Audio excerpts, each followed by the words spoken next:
Hi, I'm Andrea Hatfield. If you're a real estate professional, a home buyer, or seller, radon in indoor air is something you should know about. It is a serious health risk, but there's simple and inexpensive ways to test for it and to fix it if necessary. Like any health risk today, it's something more and more people know about, either through a home sale or through the media. The national radon test is about to begin. Have you heard of radon? Radon? Radon. Is it something that comes up out the ground or something? Is that a gas? Something dangerous that you're supposed to check on to make sure it's not in your home. It's a naturally occurring radioactive gas that percolates out of the soil and comes into houses. Radon is the second leading cause of lung cancer. You can't see it or smell it either, right? That's right. Yeah. And so there was 2,000 deaths attributed to this in California. The Office of the Surgeon General recommends all homes be tested for radon. False. False. It's true. True. New homes can be built to protect your family from radon. If I don't take care of it, nobody else will. 1-800-SOS-RADON. You see, she's the brighter sister. Yeah, I told you. Sometimes a little comic relief is the best way to deliver a serious message. But once you're aware of an issue, the next thing to do is learn more about it. Radon is a naturally occurring, invisible, and odorless radioactive gas that comes from uranium in the ground. Outdoors, it's dispersed into the atmosphere. Inside, it can enter through cracks in foundation walls and floors or other openings to the ground like a sump and become trapped in your home. This is when it becomes a problem. Research has shown radon to be the nation's second leading cause of lung cancer, right after cigarette smoking. The National Academy of Sciences studied data from minors exposed to radon, as well as from people living in homes with elevated levels of radon. We have this very extensive data from the minors on one hand and from the general population on the other. We can measure the risks in the two groups, and they give us just about the same signal. The National Academy of Sciences committee estimated that radon was the second leading cause of lung cancer in the United States, causing perhaps 15,000 to 20,000 lung cancer deaths a year. It's a carcinogen that we can do something about by making measurements of radon levels in homes and taking steps to reduce the levels if they are too high. You should test no matter where you live. Radon has been found all over the United States.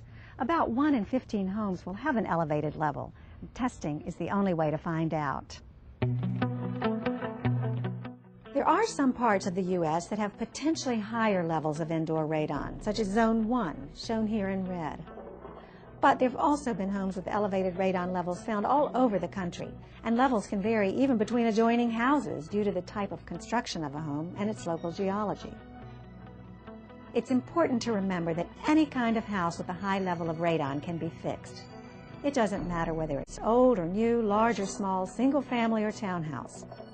When a home goes up for sale, it's important to know its radon level. Sellers and real estate professionals representing sellers, marketing the home for sellers, must always disclose what they actually know about radon in a home. If, for example, it's been tested and identified to have high levels of radon, that must be disclosed to prospective buyers. If high levels of radon have been found and it's been fixed, that should also be disclosed to buyers. Okay, let you follow me out to the deck area. Nancy Davis is a realtor who's made radon testing and mitigation a successful part of her business. Fenced in. I think it's just something that we have to learn about and to deal with, and I think that it was something that purchasers and our buyers and sellers were very concerned about because they just didn't know enough about it. Well, it sounds like this is something that's a frequent part of your transactions. It is, absolutely, and I think that it's important that we do have a guide, and all the telephone numbers, any questions and answers are listed in the book. If they have any pertinent question, they can call their local office. So every state has a radon office? Absolutely, in the District of Columbia as well. The Home Buyers and Sellers Guide is an excellent source of information on indoor radon, along with the Consumer's Guide to Radon Reduction. They'll introduce you to the most important facts on radon and how to fix it. One of the first concepts to learn is how radon is measured. Here's the magic word, picocuries. Radon is measured in picocuries per liter of air and sometimes in water. Your test will tell you the radon level in the air of your home expressed in picocuries per liter. Outdoor outdoor air has an average of 0.4 picocuries per liter.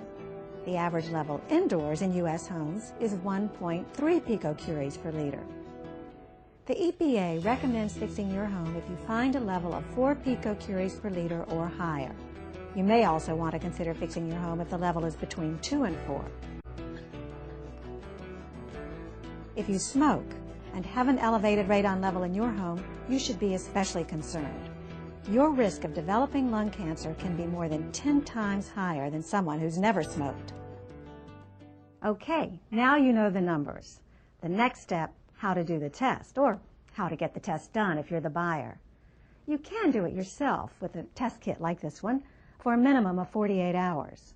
Or you can hire a professional. They'll either use a passive device like this one or a continuous monitor. These devices are electric and collect radon level data in 1-hour increments. If you're using a passive testing device, you'll need 2 for best results. There's several different types of tests available today. While a professional test costs in the range of $75 to $200, do-it-yourself kits cost from $10 to $30. You can order kits like these from a phone hotline or pick them up at a retail store. Some tests are made to stay in your home for more than 90 days. While they can give you a reading that's more likely to tell you your home's year-round average radon level, many people selling or buying a home don't have that much time. You'll need to read the instructions carefully. They'll tell you where to put the test device, where not to put it, such as a laundry room or stairway, when to do the test, and how long to leave it in place. Once you've left the device in place for the specified period of time, you send it to a lab to be analyzed.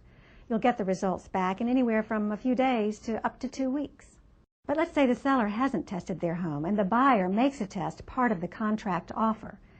Typically then, the test would be done as part of the home inspection, and many home inspectors are also qualified testers.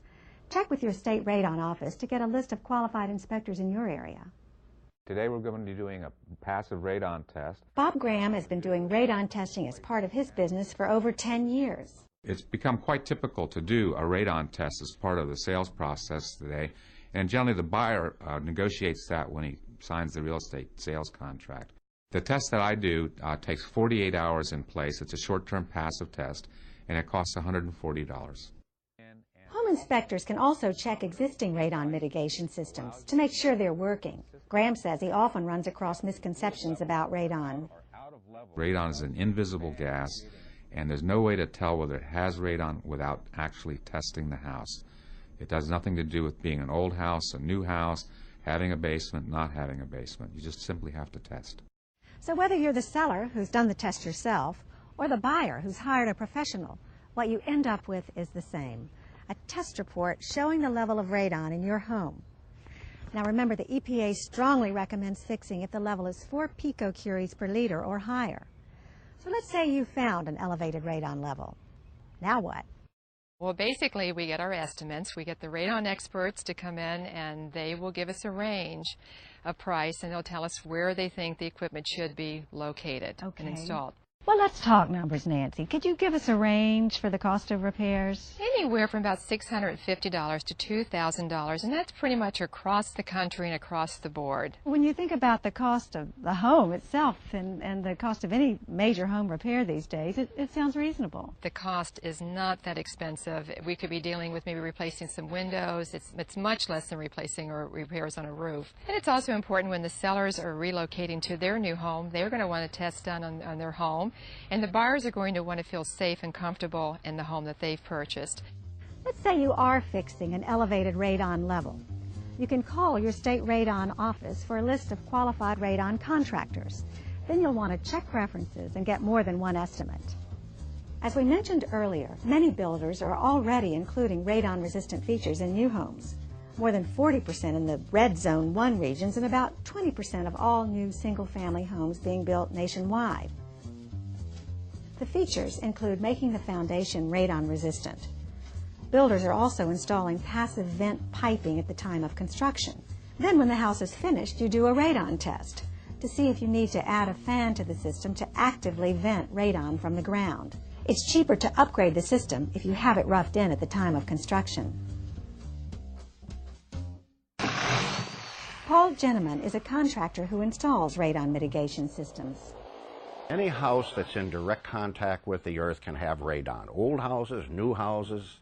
Jenneman says even if a house already has a radon system installed, you should still do a test when it's put up for sale. If you're moving into a house that's got a passive radon system, you should still test for radon. Even if it's got an active system, you should still test for radon. What we're doing here is creating a vacuum underneath of the house, and the radon gas or any other gas in the ground will be attracted to that low pressure field. We're going to suck it out of the ground before it gets into the house and blow it out to the atmosphere where it would normally go if you didn't have a house here. After the system's installed, test again.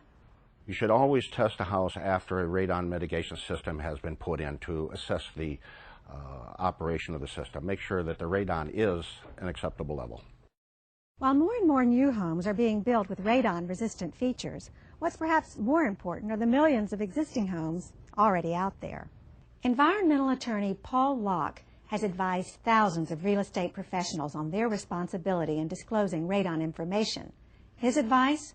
Know the basics, know the experts, and disclose early and often. If you're a broker or agent and you're beginning to list a piece of property, think about radon disclosure at that point. You want to work with your seller to get them to understand that buyers are going to ask questions about radon and that sellers have to answer those questions. Locke says if you need specific legal advice, consult an attorney. What we've covered in this video is a general introduction to radon. The Home Buyers and Sellers Guide to Radon has all the information we've covered, including the phone numbers for all state radon offices. So call 1-800-SOS-RADON or visit the EPA's Indoor Air Quality website. Learn all you can about radon. You'll breathe a lot easier.